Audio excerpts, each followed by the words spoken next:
మత్తయి సువార్త 6వ అధ్యాయము చదువుకుందాం. మనుషులకు కనబడవలనని వారి ఎదుట మీ నీతి కార్యం చేయకుండా జాగ్రత్త పడుడి. లేని ఎడల పరలోకమందున్న మీ తండ్రి యొద్ద మీకు ఫలము పొందరు. కావున నీవు ధర్మం చేయనప్పుడు మనుషుల వలన ఘనత నొందవలనని వేషధారుల సమాజ మందిరములలోను వీధులలోను చేయులాగున నీ ముందర బోర ఊదింపవద్దు. వారు తమ ఫలము పొందియున్నారని నిశ్చయముగా మీతో చెప్పుచున్నాను. నీవైతే ధర్మం చేయనప్పుడు నీ ధర్మము రహస్యముగా నుండు నిమిత్తము నీ కుడి చేయి చేయనది నీ ఎడమ చేతికి తెలియకుండవలెను.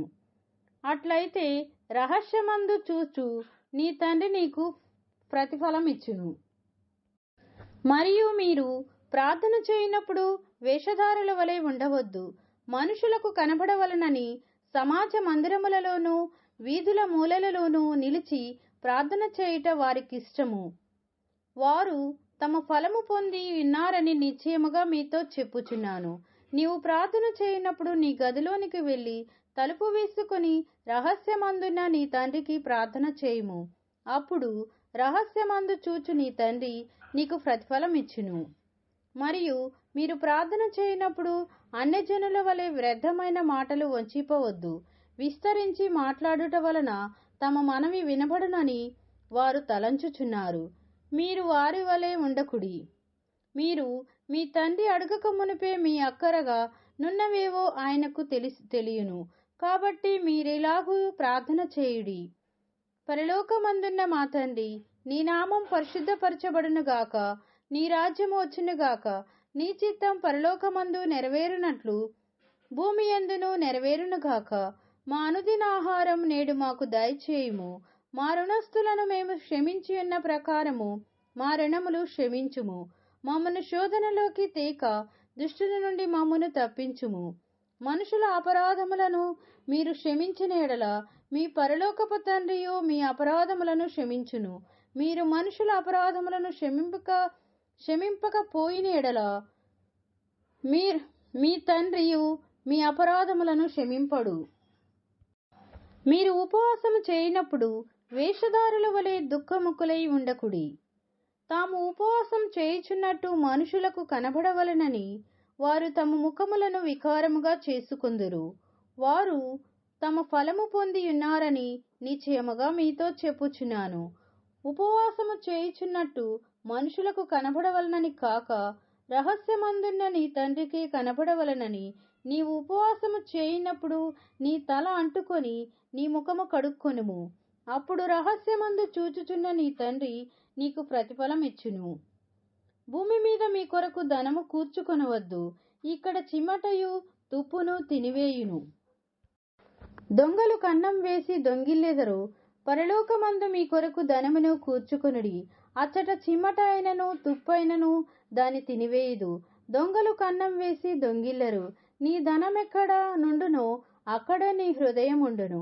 దేహమునకు దీపము కన్నే గనుక నీ కన్ను తేటగా నుండిన ఎడల నీ దేహమంతయు వెలుగుమయమై ఉండును. నీ కన్ను చెడినైతే నీ దేహమంతయు చీకటిమయమై ఉండును. నీలోనున్న వెలుగు చీకటి అయి ఉండిన ఎడల ఆ చీకటి ఎంతో గొప్పది. ఎవడును ఇద్దరు యజమానులకు దాసుడుగా ఉండనేరడు.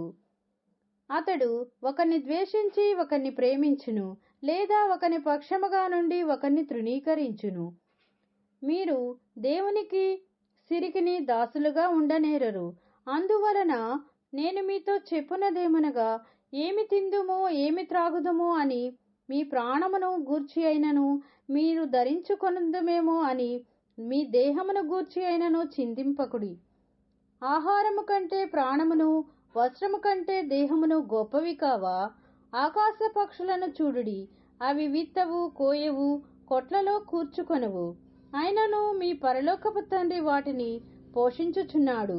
మీరు వాటికంటే బహు శ్రేష్ఠులు కారా? మీలో నవడు చింతించుట వలన తన ఎత్తు మూరెడెక్కువ చేసుకొనగలడు.